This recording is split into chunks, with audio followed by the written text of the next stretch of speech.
Hello, and welcome to Books in the World. I'm your host, Kathleen Murphy. Books in the World is an interview show produced by the Cape Cod Writers Center and the Cape Media Center. The Writers Center was established over 60 years ago and sponsors a 4-day writers conference every summer on Cape Cod. In August of 2023, we returned to a live and in-person conference. Books in the World has been broadcast continuously for 45 years, making it the longest-running program of its kind in the United States.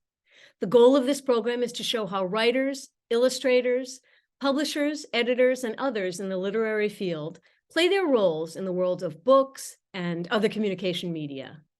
Today, I am delighted to welcome GennaRose Nethercott and talk to her about her debut fiction novel, Thistlefoot.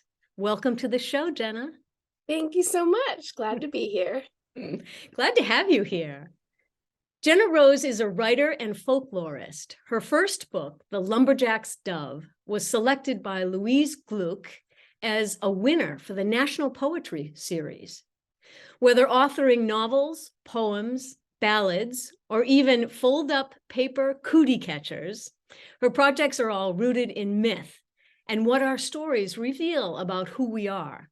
She tours nationally and internationally, performing strange tales, sometimes with puppets in tow, and composing poems to order for strangers on an antique typewriter with her team, the Traveling Poetry Emporium. In Thistlefoot, her writing is poetic, lyrical, and imaginative. This is a book to savor. Like all good folklore, this author takes you on a journey. You cheer for the characters, you fear for them, and you learn new things about this world. The best way to read Thistlefoot is in your coziest chair by a crackling fire, sipping hot chocolate, or possibly something a little stronger. And it's my pleasure today to have this opportunity to speak with GennaRose Nethercott. Thanks for being on the show. Oh, thank you so much for having me. This is lovely. Good. And what a beautiful introduction. Thank you so much. My pleasure. So tell me about the book. Tell me about Thistlefoot. I loved this book. I like Thistlebook. That's what it I is. like Thistlefoot. That works too, doesn't it? I will tell you about Thistlebook.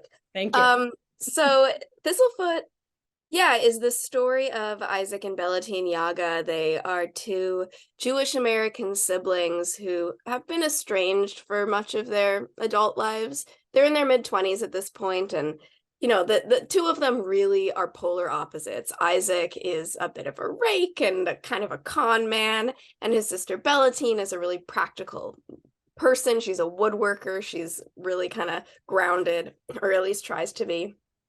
And so the two of them really haven't spoken in a while, but then they learn that they are going to receive a mysterious inheritance, and they allow curiosity to get the best of them.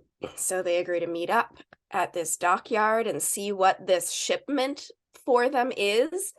All that they know is that it has come from Ukraine, from what was their ancestral home, and a place they've never visited, and that it had belonged to a twice great-grandmother of theirs who they had never met.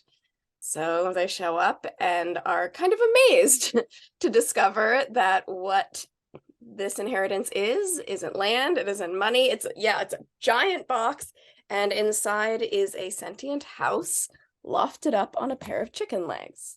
The chicken legs, like elephant legs, right?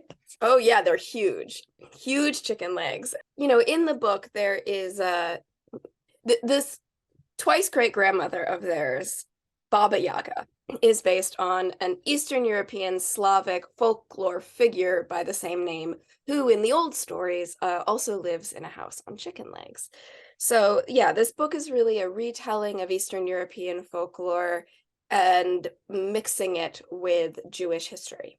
And the Jewish history that it mixes it with is actually the story of my own family's immigration. So the parts of Ukraine in the book, which at the time their family lived there was Russia, are based on the small Jewish shtetl that my family came from. I love that. I just love it. And Ukraine is a beautiful country. And I looked up where the town was, Rotmistrivka. Yes. Yes, and where your ancestry comes from, and it's just gorgeous countryside. Looks like it's stunning. It's about 2 hours and 50 minutes south of Kyiv. Yeah, Hmm. and I'm so glad that you brought your family's story to life. But tell me, is that one of the motivations for writing Thistlefoot? To bring your family story to light, or what motivated you to write this? Well, I think I wouldn't say that bringing my family story to light was a motivation as much as the motivation was an excuse for me to sort of discover that lineage for myself. Mhm. Um, when I first started writing the book, or when the very beginning seeds of the book came along, I was on tour with my first book, The Lumberjack's Dove, which is a book-length narrative poem in the form of a folktale. And I was on the road for 8 months solid with this book. And I had converted the back of my little Honda Fit into a camper. I'm 5'2", so I can fit like in the back of a Honda Fit as if it were a tiny home. And I was driving around the country in a new city every 2 days. So I was actually thinking a lot about Baba Yaga's storied house on chicken legs. Because, when you're living in the trunk of a Honda Fit, the idea of a house that can travel with you is very, very appealing. Or, like, I guess my first inspiration for this story was, what would it be like if Baba Yaga's hut were here in America in the modern era, with a touring group of people? And from there, I, sort of started pulling threads and realized, okay, well, if that were the case, then it would have had to immigrate from Ukraine or Russia or, that area of Eastern Europe of the world. And of course, my first thought when I realized that was, okay, well, my family did that. And that was when it started connecting in, was, okay, if this is going to be a story about this migration, about immigration, about stories traveling across oceans and across time, then what an opportunity to dig into my own past that came from that same region. And right from the beginning of the book, you talk about thistle, the American thistle, the Russian thistle, and you weave that into a statement about how you never know what if what you've come from is still with you, right? Mm-hmm. So you make some parallels between this plant, the thistle, and between we have this ancestry, we have this background, and who knows how much of it actually sticks with you. And you kind of weave this sense through the whole book, which I absolutely love. It's so great. Thank you. Yeah, that's definitely one of the overarching themes of Thistlefoot is this question of how much of ourselves are our own and how much of ourselves are inherited. And of those inheritances that we have received, how much of them come from an experience or a memory or a story that we don't even know about. Yeah. And, what impacts do these old traumas or these old joys, these old memories from generations ago make their way into our very being and inform the decisions that we are making in the present day. Right, right. And it's woven through the whole thing so beautifully, as is these themes of fairy tales. So did you have favorite fairy tales as you were growing up? I grew up listening to a lot of fairy tales, knowing a lot of fairy tales, but also just growing up, my dad told me a lot of bedtime stories of his own invention. Story in general has always just been a very large part of my life since I was very young. And it was honestly in college when I realized that like folklore and fairy tale was I guess kind of the link between all of the things that I loved, where I noticed that all of the stories I was most drawn to were stories that were fantastical, sort of magical stories, but where if you strip the magic away and the fantasy away, it's actually serving as a metaphor for something very real and very human and often very difficult to talk about directly. And when I realized that those were the stories I was drawn to, these fantastical stories that almost could be mistaken for whimsy, if you don't probe deeply enough, uh, that's when I realized, oh, I'm interested in the folkloric process. I'm interested in the the fairy tale and the motive for telling a fairy tale. So then I started studying these things more formally. Hmm. And you know, Thistlefoot is the same kind of story, right? Where there are moments that are very whimsical, that are very fantastical. There are images in it and kinds of magic in it that seem almost kind of soft and imaginative until you dig a little bit deeper. And that's the most interesting thing about magical realism or fairy tales or folk tales as a storytelling mode for me, is like not what they say about imaginary worlds, but what they say about our world. I love this because it's definitely takes old stories and takes inspiration from old stories, but it's very much set in present day. You've got Mhm. cell phones, you've got buses that have been converted into traveling, homes. You've got a house on chicken feet, but you've also got modern day technology and science that kind of inform a lot of your characters, one of them being Isaac. Can we talk a little bit about Isaac, how he's a tough guy? Yeah, so I love Isaac very, very much. Some readers hate Isaac because he's trouble. He's not always making the kindest choices. We'll just say that about Isaac. Um, but one of the driving themes in the book overall for all the characters is how ancestral trauma uh perpetuates. And one of the ways that ancestral trauma perpetuates is, the kind of old adage of hurt people hurt people. So he is not making the kindest choices always, but it is all coming from this place of suffering and trauma. And so I really feel for Isaac. I have a real soft spot for him.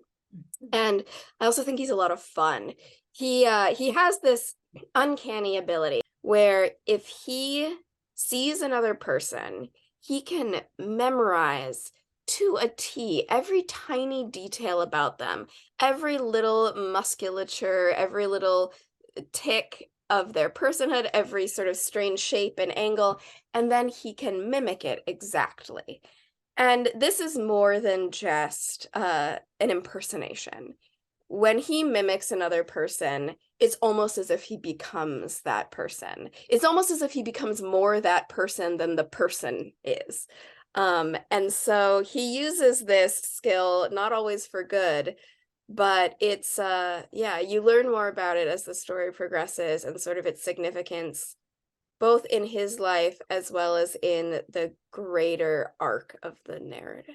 And I had also just finished reading, there's a duology by Leigh Bardugo called Six of Crows, which is it features a ragtag team of thieves and murderers perpetrating an impossible heist, and their leader is also kind of a dark-haired, trouble brooding rake of a character. And so yeah, I get a kick out of those anti-hero figures, and it was a real fun time getting to write one.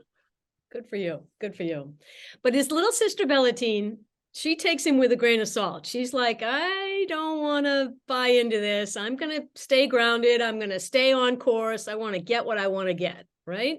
Absolutely. And I think our siblings are always able to see through our nonsense, and that's what Bellatine is doing. Is who there's all these people who are charmed and bamboozled and taken in by Isaac.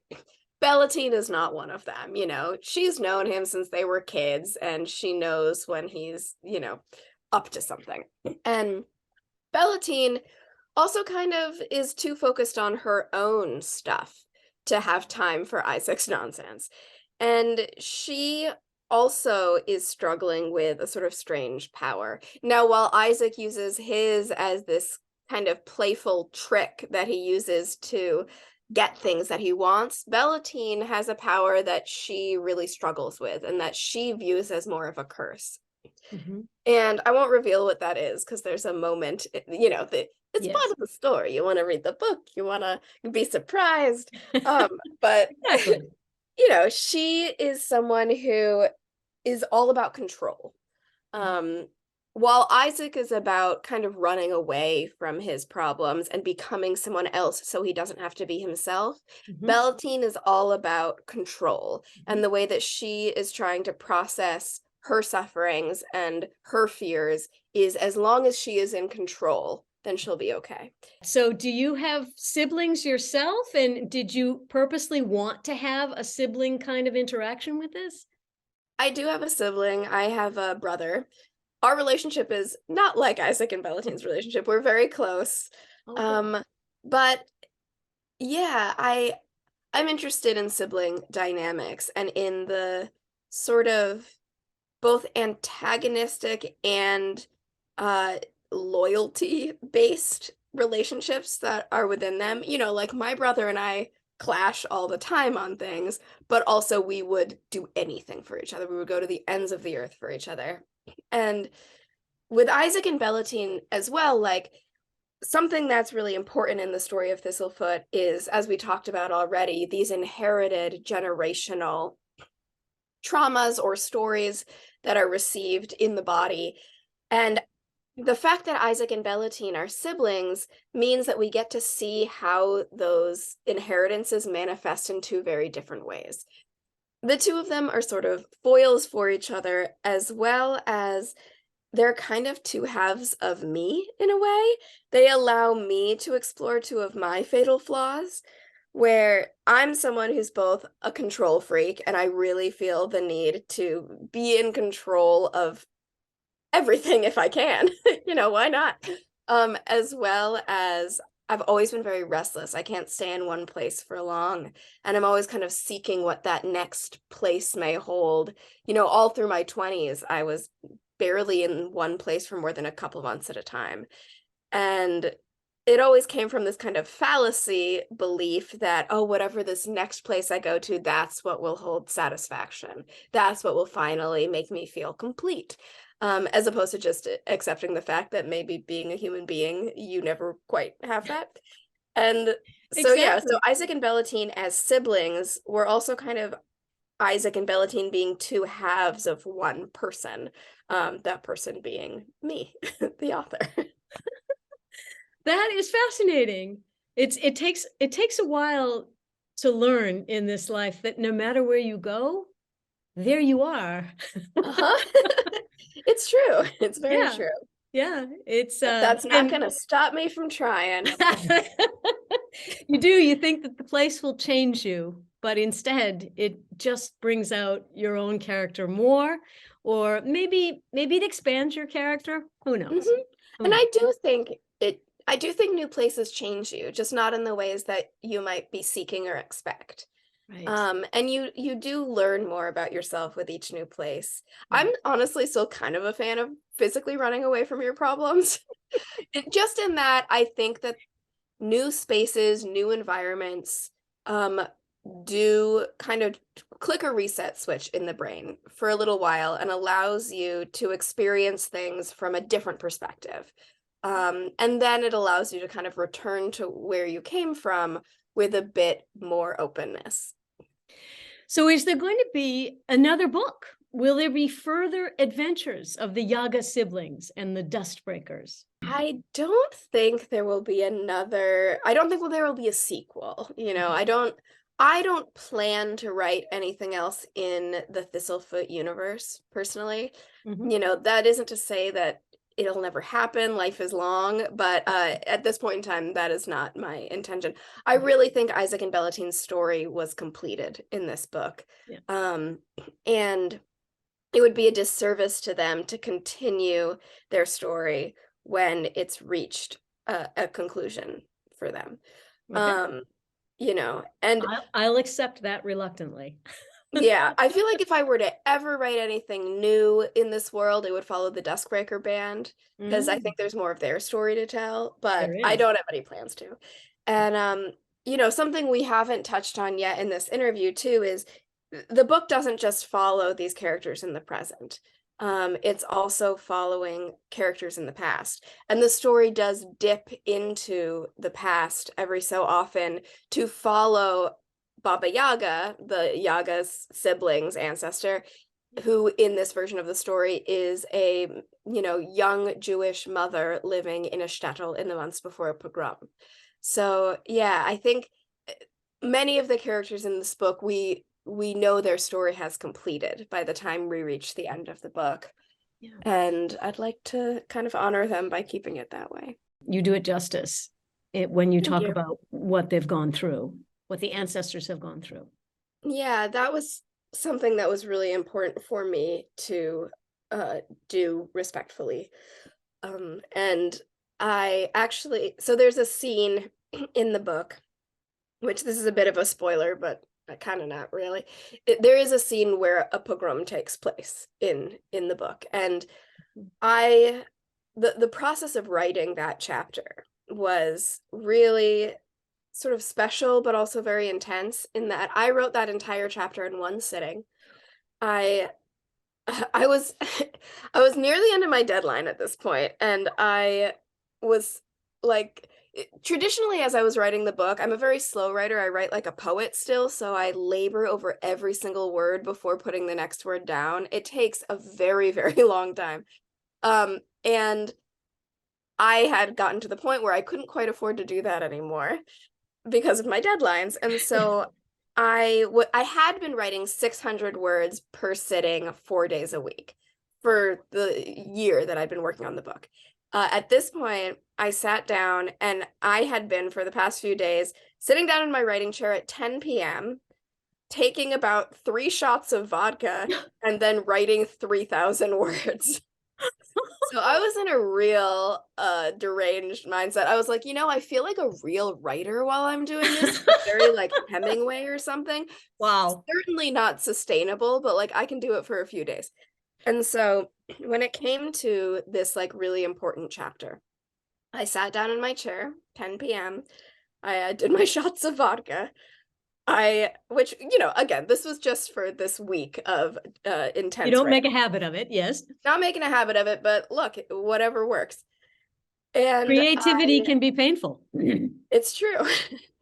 So I lit some candles and I meditated for a moment on my family and on these other families who had lived through this event, because the pogrom in the book is based very literally on a pogrom that took place in this shtetl, Rochmistrivka. We've talked about the word so often, I think we'd better define it.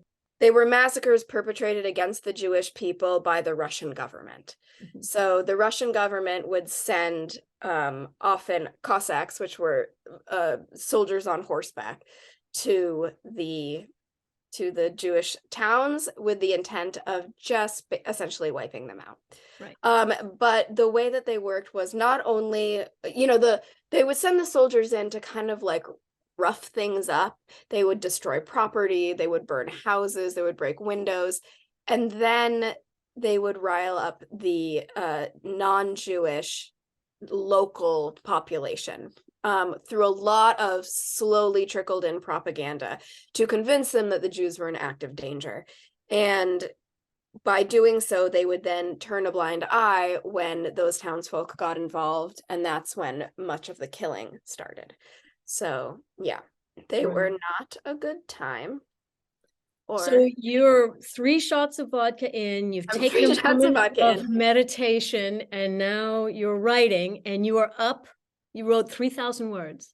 I wrote 3,000 words. And for me, I wanted that chapter to have a sense of seamless momentum. And so I knew I had to write it in one sitting. I didn't want to have any sort of start and stop energy in it, but I wanted it to pull itself forward. And this was a scene that I had been waiting to write since before I started the book. This was the scene that was driving the entire book. And so it was really important to me to get it right. And also just really important to me to get it respectfully done. And so, yeah, I lit these candles, I burned some herbs, I sat in this chair, and then I wrote until 3 a.m. And then suddenly, like, kind of took a breath, and it was done. and burst into tears. And I don't usually, I'm not an emotional person while I'm writing. I don't know if I've ever made myself cry while writing before, but I sure did this time. And that's kind of how I knew that I'd done it justice in the way I had hoped. And I was so relieved. But yeah, it was a really powerful experience. Wow. It was almost like going into some sort of like fugue state or something to get it written. I love that. Thank you so much for sharing that. We're getting towards the end of our time, so I have to ask you quickly what the next project is that you're working on. I hate to stop you there, but Oh no, it's fine. Yeah, so I'm always working on like way too many projects, but I have a book of short stories that are going to be coming out in about a year. And I am finishing up the final edits on those stories right now, which is very exciting. They are also sort of modern fairy tale, magical realism, weird fiction stories. And I actually wrote the bulk of them before I wrote Thistlefoot, and then wrote a few of them after, and now I'm just kind of getting them into shape. I'm really excited for them to come out. It's called 50 Beasts to Break Your Heart. The titular story is a mythical bestiary in the form of, based on the old encyclopedic bestiaries of the medieval era, where monks used to write these entire encyclopedias of all the known animals. And they hadn't seen many of these animals, so they were just kind of taking their best guess as to what they were up to and what they looked like. But they often were very allegorical. And so, yeah, so 50 Beasts to Break Your Heart is the name of one of the stories in this collection, which is in the form of such an encyclopedia, but of all creatures that I made up. So it's a really fun book. It's a really sad book. And that is my whole shtick, is like, I'm both sad and fun and spooky. Because I watched too much Buffy the Vampire Slayer as a child, and it has informed my entire personality. So that's what I'm working on now, and then I'm revving up to start a new novel. And we can get all of these things on your website. Yes, GennaRoseNethercott.com has everything you need to know, including my tour schedule, which I'm still touring with Thistlefoot. And something that's very worth noting about my Thistlefoot tour is that I travel with a puppet show. Isaac and Bellatine in the book end up converting Thistlefoot the house into a traveling puppet theater. They were raised as puppeteers, and they go on the road with this traveling puppet show. And so I do the same thing. I couldn't let them have all the fun. So if you check out my website, I'm always updating it with new tour dates, and you can come on out and see the Thistlefoot traveling puppet show in real life. That's fabulous. Thank you so much for being on the show. I really enjoyed talking with you. Thank you so much for having me. It was lovely, even if I do have the plague. It's all good. If you enjoyed this video, please like and subscribe. If you'd like to see more, check us out on our website, thecapecodwriterscenter.org, through our Facebook page, and on YouTube. Thank you again for watching Books in the World.